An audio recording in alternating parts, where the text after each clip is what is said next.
আসসালামু আলাইকুম সুপ্রিয় দর্শক শ্রোতা, আশা করি আল্লাহর অশেষ রহমতে আপনারা ভালো আছেন, সুস্থ আছেন।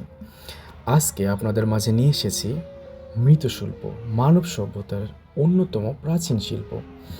ধারণা করা হয় প্রায় 10,000 খ্রিস্টপূর্বাব্দ, আনুমানিক প্রায় 12,000 বছর আগে মানুষ প্রথম মাটি দিয়ে পাত্র তৈরি করা শুরু করে।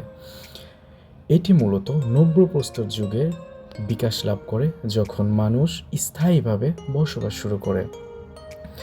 আধুনিকতার ছোঁয়ায় এবং যুগের পরিবর্তনে আজ এই চিরচেনা এবং খুবই গুরুত্বপূর্ণ মৃৎশিল্প যেটা হারাতে বসেছে, যেটা কিনা আমাদের বাংলার ঐতিহ্য, সম্মান এবং গুরুত্ব বহন করে আসছে যুগ যুগ ধরে।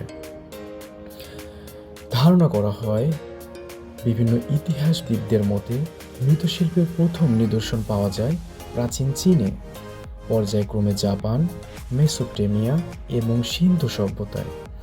এছাড়াও আমাদের বাংলাদেশে সেই প্রাচীনকাল থেকে মৃৎশিল্পের প্রচলিত এবং এটা চলমান, বিশেষ করে মহাস্থানগড়, পাহাড়পুর, বৌদ্ধবিহার ইত্যাদি প্রত্নতাত্ত্বিক স্থানগুলোতে মাটির পাত্র এবং অলংকারের নিদর্শন পাওয়া যায়।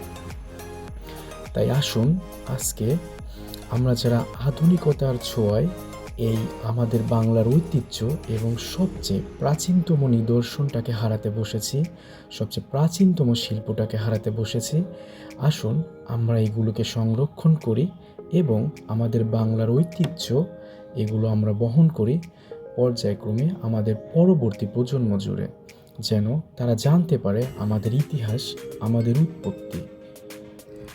তাই আজ আর নয়, পরবর্তী ভিডিওতে আবার নিয়ে আসবো নতুন কিছু এবং আপনাদের জানাবো নতুন কোনো ইতিহাস।